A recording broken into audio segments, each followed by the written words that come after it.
Amém. Eu convidaria você a fazer a gentileza de abrir a sua Bíblia no livro de Apocalipse, capítulo de número 22.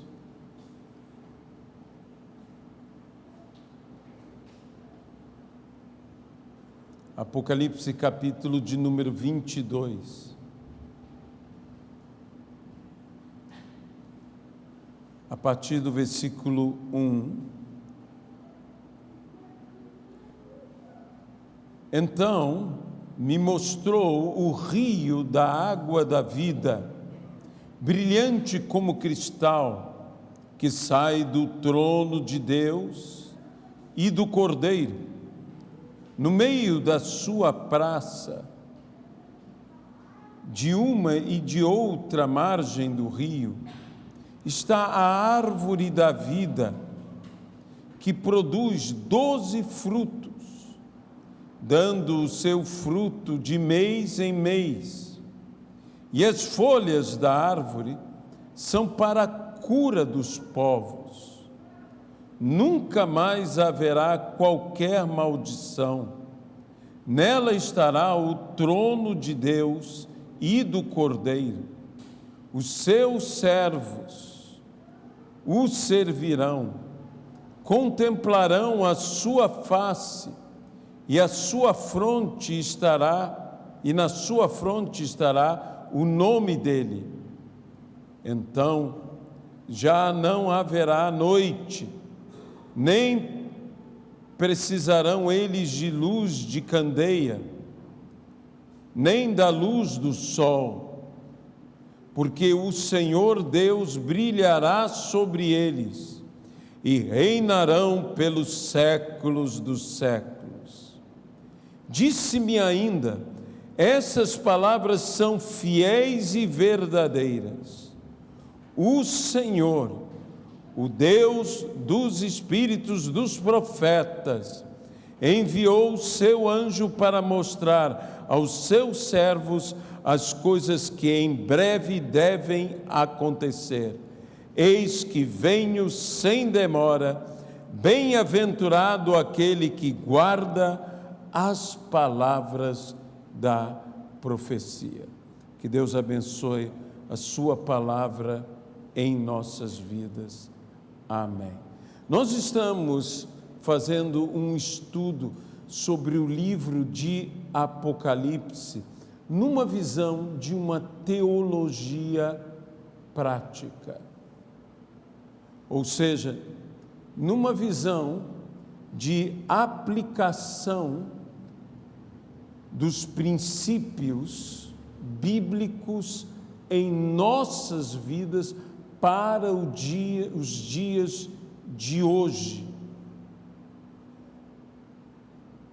Não importando quão escatológico ou mesmo quão complexo possa ser um texto das Sagradas Escrituras, eles sempre terão um conteúdo que será para edificação, para consolação e para exortação em nossas vidas. E é justamente nesse sentido de uma palavra para hoje, aqui e agora, que nós estamos buscando no livro de Apocalipse. Que o Senhor possa estar nos abençoando cada vez mais e mais. Nós estamos no meio da celebração da Páscoa, não apenas da morte, como as crianças muito bem explicaram, da paixão de Cristo, mas de sua ressurreição. Páscoa é tanto a morte como a ressurreição. A Páscoa cristã, ela é uma proclamação de uma mensagem de amor, porque Deus amou o mundo de tal maneira que deu o seu Filho unigênito para todo aquele que nele crê, não pereça, mas tenha a vida eterna. Sim, é uma expressão de amor. E é uma expressão extrema de amor. Por quê? Porque tendo Deus nos amado, como só Deus pode nos amar, sendo Ele Deus, também nos amou de uma maneira ainda mais extraordinária aos nossos olhos. Porque Deus nos amou como Ele é, ou seja, sendo Deus, e nos amou como Ele não é, pois a Bíblia diz: Deus não é homem, mas se fez homem para, por amor a nós, morrer na cruz do Calvário e nos salvar. Então Deus nos amou, nos amando como Ele é, e nos amou, nos amando como Ele não é, mas se fez para nos amar ainda mais intensamente. E todo esse amor e toda esta obra resgatadora, redentora, chegará a um clímax, chegará a um momento em que todos nós reinaremos com Ele, como diz o texto, pelos séculos dos séculos, que estaremos com o Senhor. Aqui, nesse texto, onde ele está dentro do contexto daquilo que é a Nova Jerusalém, que se apresenta como noiva ataviada, expressão esta ligada plenamente à Igreja de Cristo. Então, mais do que uma visão de uma cidade celestial, existe uma igreja que deve se manifestar como esta cidade celestial, sabendo que todo o dom perfeito vem lá de cima, do Pai das luzes, em que não há variação de luz alguma. Há características, como nós vimos, desta cidade santa, perfeita em glória, com um culto perfeito, com universalidade perfeita, em santidade perfeita, com a vida perfeita, com a luz perfeita, com o domínio perfeito, ou seja, perfeita. Esse é o destino de todos nós, transformados de glória em glória, até que todos cheguemos à perfeita estatura de Cristo Jesus.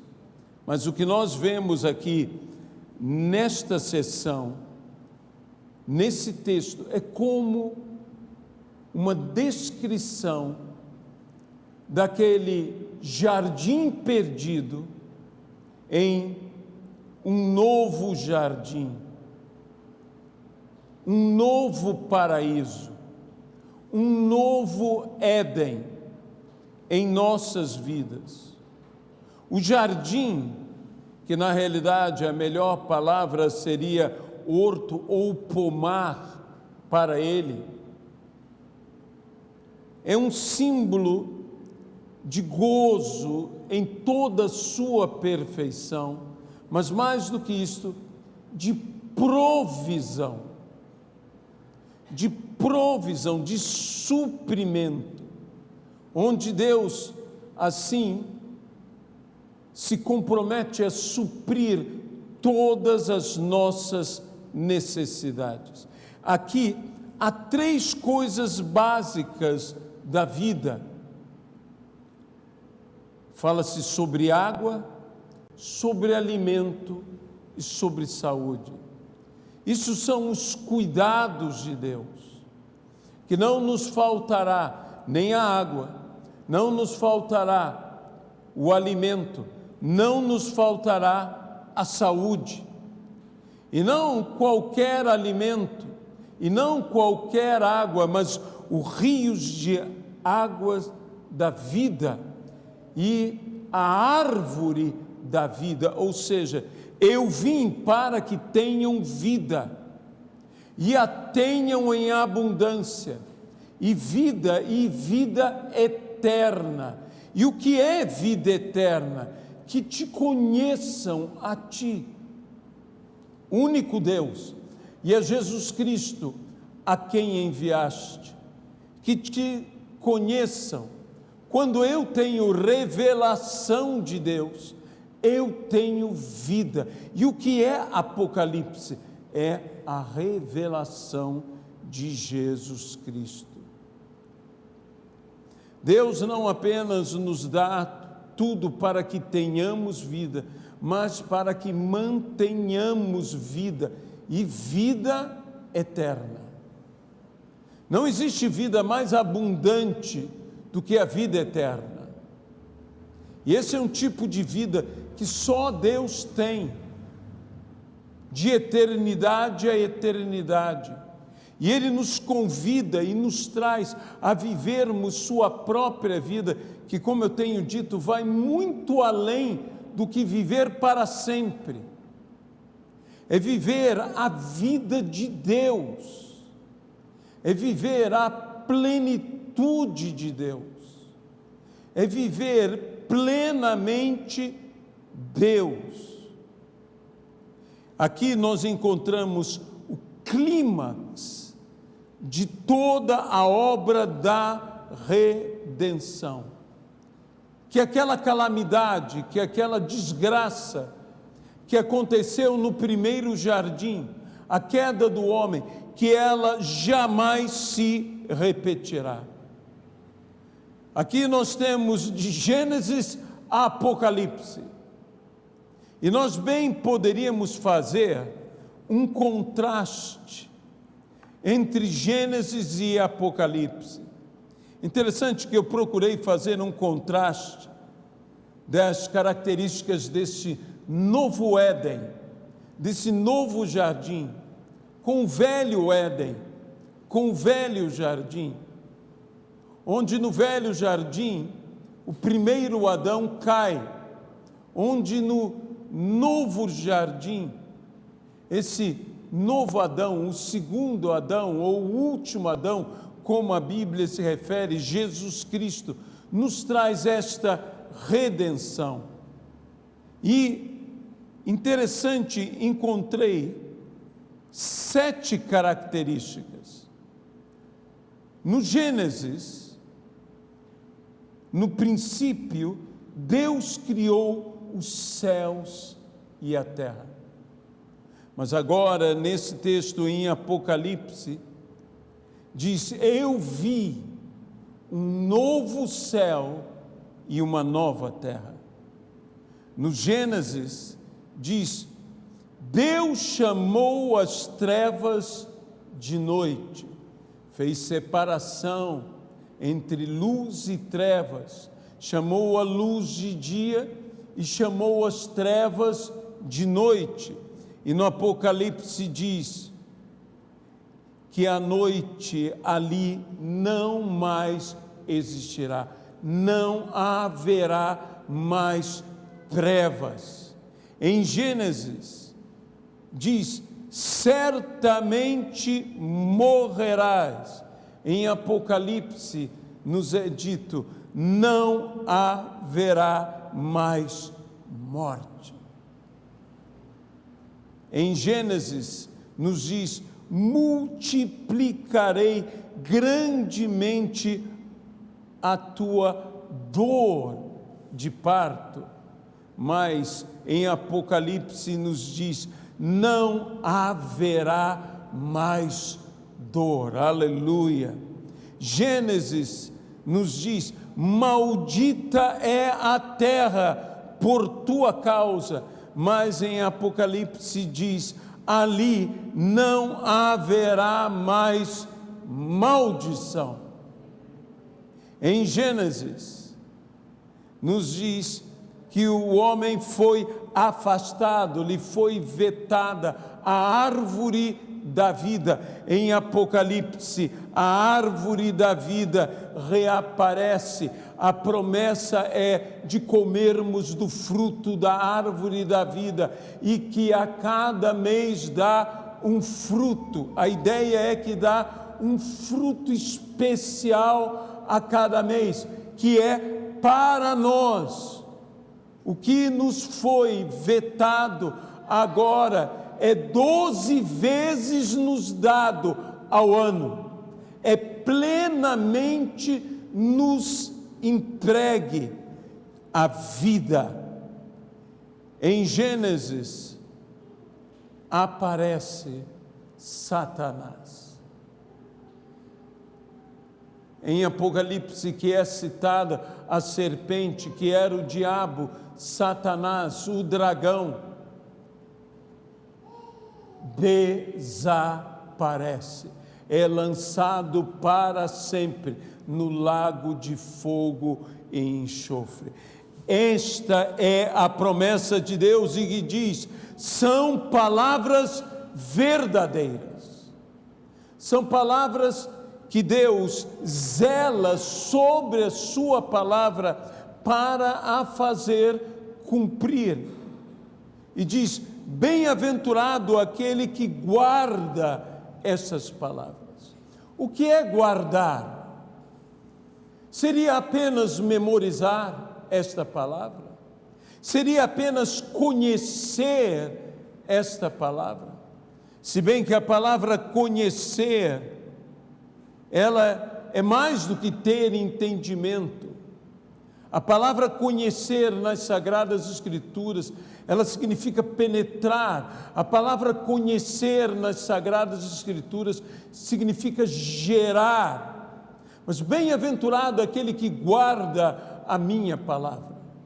Jesus Cristo diz sobre sua própria palavra, ele diz: bem-aventurado todo aquele que guardar as minhas palavras, todo aquele que pratica a minha palavra, este guarda a minha palavra. E se vocês me amam, vocês guardarão a minha palavra. Se vocês me amam, vocês me obedecerão, vocês farão a minha vontade, vocês praticarão a palavra. Aqui irei comparar aquele que guarda a minha palavra, é como o sábio construtor que construiu a sua casa sobre a rocha e vindo as águas não puderam derrubá-la. Se torna inabalável, se torna aquele que não será jamais derrubado, que não virá sobre ele jamais a ruína. Mas aquele que não guarda a palavra, há pessoas que recebem a palavra, mas não guardam a palavra. Receber a palavra é algo maravilhoso, a fé vem pelo ouvir e ouvir a palavra de Deus, mas uma fé sem obras, uma fé sem práticas, é morta. E é grande a ruína, é grande a destruição. Por quê? Porque ela não está devidamente alicerçada. Nós precisamos guardar a palavra. O apóstolo Paulo diz: combati o bom combate, completei a carreira. E ele diz: guardei a fé. Aqueles que têm perdido a fé, aqueles que têm abandonado a fé, aqueles que têm negado a fé, mas quem são os que guardam a fé? São os que praticam de fato a fé. Bem-aventurado, feliz daquele que guarda as palavras, não apenas as promessas, mas que guarda toda a palavra contida neste livro. Apocalipse é um livro que contém uma bem-aventurança para aquele que guardar o que ele diz, o que o livro nos diz. Assim como é um livro que traz terrível juízo para aquele que trocar um tio, que trocar uma vírgula que seja deste texto sagrado, desta palavra de Deus. Quando nós falamos bem-aventurado, que em grego significa feliz daquele que tem uma felicidade extraordinária. Essa é uma ideia na palavra grega, mas quando você toma a palavra equivalente hebraica, quase o sentido é em movimento, em marcha, alguns traduzem assim, porque na mentalidade da língua hebraica, uma graça, uma bênção, não é algo que você espera simplesmente que te alcance. É algo que você vai em direção, que você toma como posse. Eis aqui a terra que vos prometi dar como herança. Entrai e possuí a terra. Depois de lermos e de estudarmos todo o livro de Apocalipse, depois de lermos e estudarmos toda a palavra de Deus, nos diz a mesma palavra: guarda, vive, pratica, entre em ação. Veja, há uma promessa tão interessante aqui, nessa provisão divina, que diz: dos frutos para comermos, mas das folhas para que haja cura. O Velho Testamento diz: e as suas folhas lhes serão remédio. Mas aqui a palavra ainda é mais forte, diz: lhes será cura. Cura. Algo em relação a nós, que é a provisão, que nos será alimento. Algo em relação aos povos. A palavra povos aqui, etnos, pode ser traduzida para nações. Veja, o que eu vos dou como alimento também trará cura. Para o quê?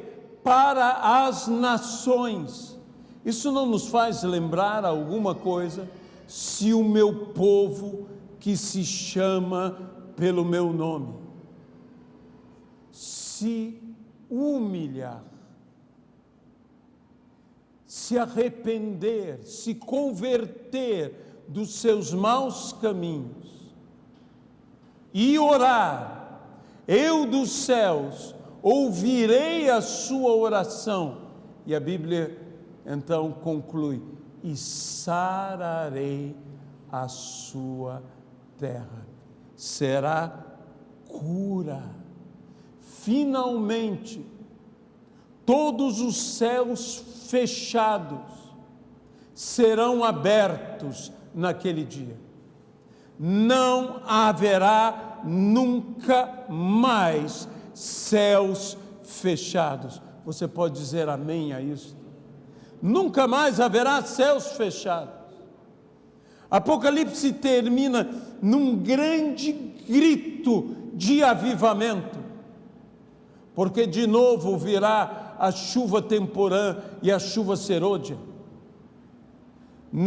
Eu sei que aqui há uma palavra escatológica para o último dia, para o primeiro dia de uma eternidade, o último dia desta realidade de mortalidade que vivemos.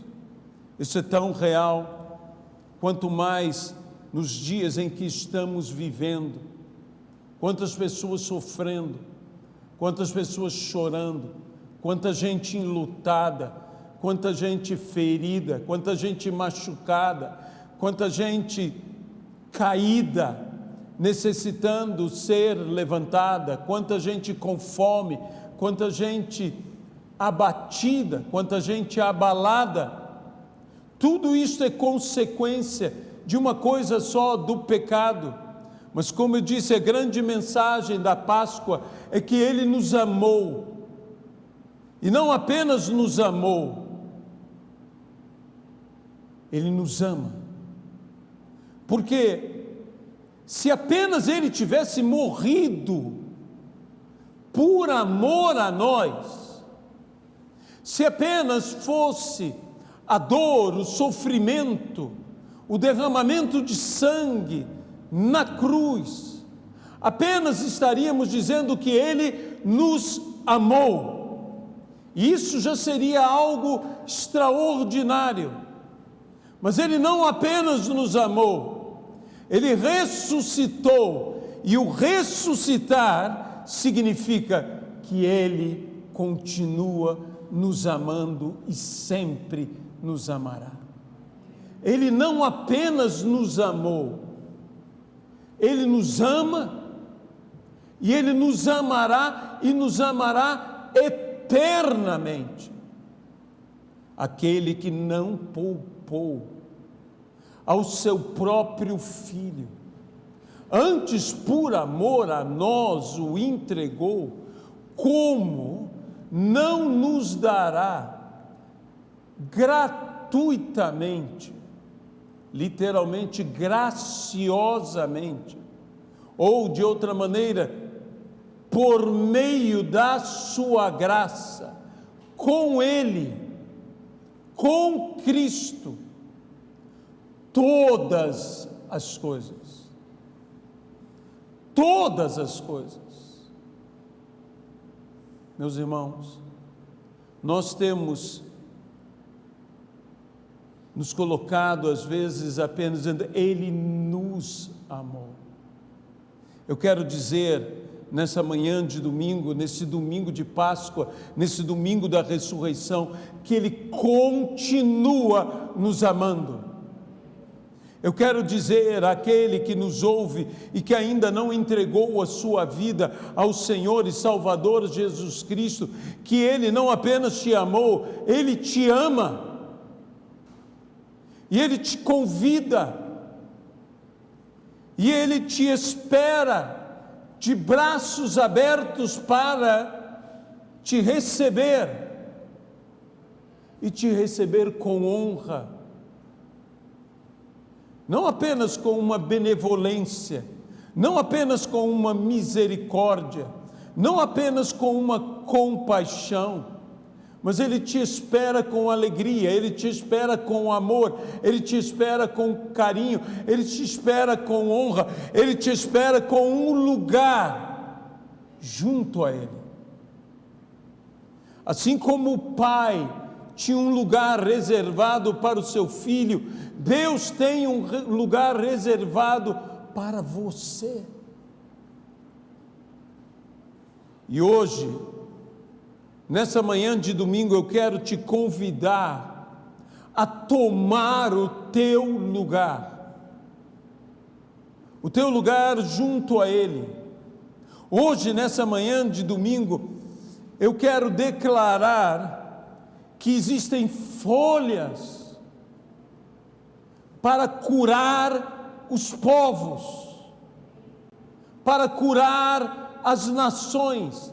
É interessante que a palavra soter, a palavra que significa salvação, ela em sua origem significa cura.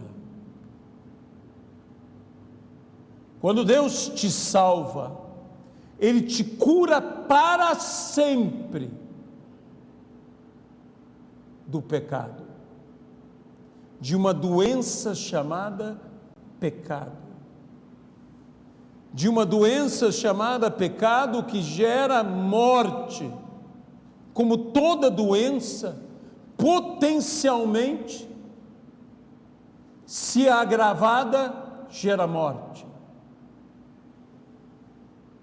Ele te liberta de algo que te impede de alcançar a perfeição, que se chama corrupção. Te liberta para sempre, porque Ele te cura.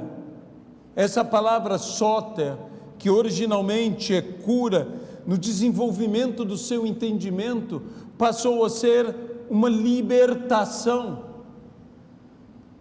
e que alcançou a ideia plena de salvação. Quando Ele nos liberta, Ele nos cura.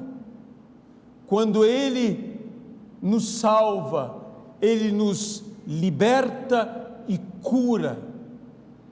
O Senhor oferece a todos nós, ao vencedor, dá-lhe-ei que coma da árvore da vida. Dizem os estudiosos da língua hebraica que quando usa-se a palavra expulsar, que expulsou o homem e a mulher do jardim, essa palavra é o mesmo radical da palavra divorciar na língua hebraica. Ou seja, que o homem foi repudiado do jardim, do Éden. Éden significa lugar de delícias, de deleite, de prazeres. Por isso a tradução para a língua latina se fez como paraíso, lugar de prazeres. Isto é o Éden. Mas quando Deus nos traz, quando Deus nos conduz de novo ao Éden, quando Ele nos introduz de novo, tendo a árvore que nos foi vetada agora ao nosso alcance, podendo estender a mão, podendo tomar o fruto, podendo comer dessa árvore numa centralidade desta vida, numa centralidade desta vida eterna.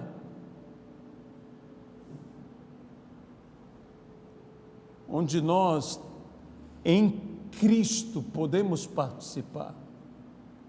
Como o próprio Jesus disse: eu sou a videira verdadeira. E o meu Pai é o agricultor. Todo o ramo que estando em mim não der fruto, Ele o corta e lança fora. Mas todo o que dá fruto, Ele o limpa para que dê ainda mais fruto. O teu destino não é apenas frutificar. O nosso destino não é apenas dar fruto. O nosso destino é dar fruto e dar ainda mais fruto. E isso significa uma continuidade, não apenas um momento. Deus não tem apenas um momento, Deus tem uma continuidade, algo sem fim, o limpa para que dê mais fruto. Quando nós estamos falando de bênção, não é um momento de bênção, é uma continuidade de bênção. Quando nós estamos falando de gozo no Senhor, não é apenas um momento de gozo, é uma continuidade de gozo no Senhor. Há uma continuidade, há algo ininterrupto. Deus não veio e não agiu nas nossas vidas, não se fez homem apenas para que tivéssemos uma experiência. Ele veio para nos dar uma eternidade de experiência com Ele, uma eternidade de bênçãos com Ele. E é isso que nós estamos lendo aqui nesta finalização de Apocalipse, que à noite faremos a conclusão, porque eu quero gastar, meus irmãos, tempo em ministração, em frutificação. Já estendi o convite a todo aquele que ainda não aceitou a Jesus como seu Senhor e seu Salvador, que o aceite, entendendo que Jesus não apenas o amou, mas o ama, e por causa desse amor é que ressuscitou, e esse amor é que o levantou dentre os mortos, e esse amor, e por este amor, é que fará com que Ele venha nos buscar. Ele voltará, Ele voltará, Ele voltará para que nós com Ele possamos estar, e já podemos experimentar desta gloriosa redenção a partir de agora, a partir de já, porque Ele não dá o seu Espírito por medida. Há muitas coisas que podem ser dadas por medida. Nós temos uma vida numa medida. A Bíblia mesmo fala: qual o homem que, por mais ansioso que esteja, pode acrescentar um côvado à medida da sua vida? Então nós temos uma vida em medida, mas existe algo que Deus nos dá sem medida, e é o do seu Espírito.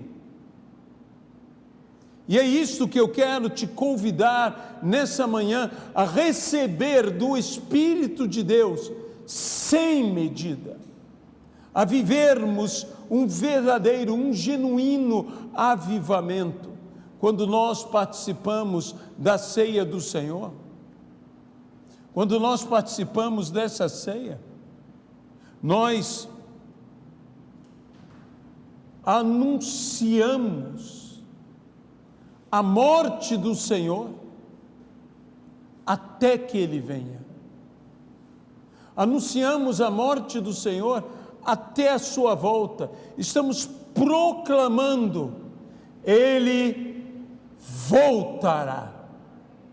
Se anunciamos a morte, anunciamos: Ele nos amou, Ele morreu por nós, mas Ele nos ama porque Ele ressuscitou, e Ele sempre nos amará, porque Ele voltará. Aleluia. De modo que a Bíblia diz: examine-se, pois, o homem a si mesmo. Esse é um momento de autorreflexão, esse é um momento de nos examinarmos a nós próprios, de nos arrependermos. Se o meu povo, que se chama pelo meu nome, se humilhar,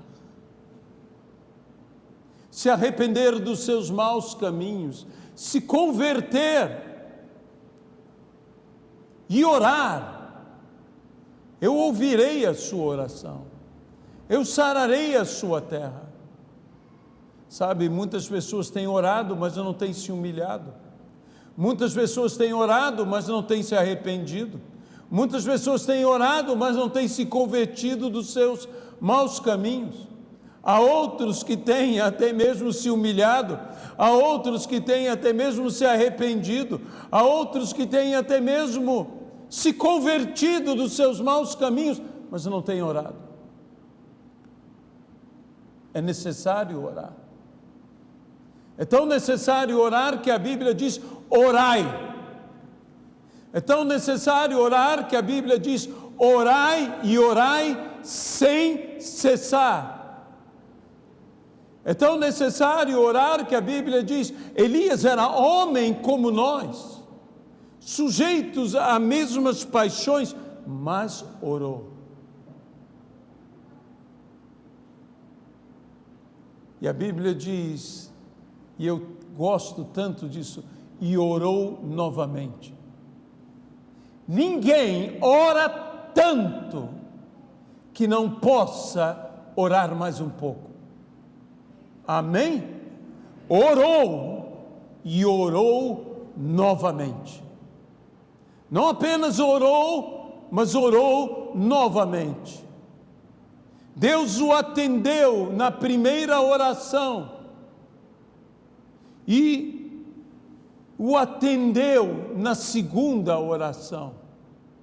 Deus atende as nossas orações. Hoje é dia de avivamento. Durante 4 domingos nós estivemos aqui jejuando e orando. E hoje, nesse domingo, nós estamos entregando um jejum que foi começado ontem, alguns a partir de meio-dia. E eu vou dizer uma coisa: Deus sustenta, Deus é extraordinário.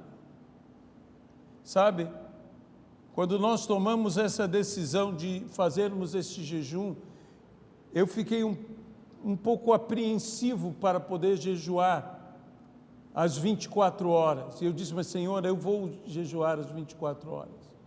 Pelo um problema que eu tenho. Eu sou diabético. 24 horas de jejum é sempre um risco para um diabético. E ainda mais um diabético insulino dependente. Mas para a glória de Deus, eu monitorei e o meu nível de açúcar permaneceu constante, equilibrado. Deus nos guardou. Por quê? Porque isso é algo que vem do coração do Senhor. Você não jejua apenas por jejuar ou para tentar obrigar a Deus a fazer alguma coisa. Nós não oramos para mudar a Deus. Nós jejuamos e oramos para mudar a nós. Para nós mesmos fazermos a vontade de Deus. E nós hoje temos o privilégio de quebrar o nosso jejum com a ceia do Senhor, com um pedaço de pão, com o cálice, entregando ao Senhor aqui, porque o que nós queremos esse rio de vida, e do seu interior fluirão rios de água viva. Há um rio que corre na cidade da Nova Jerusalém, e que é a noiva ataviada, e a noiva não é a igreja?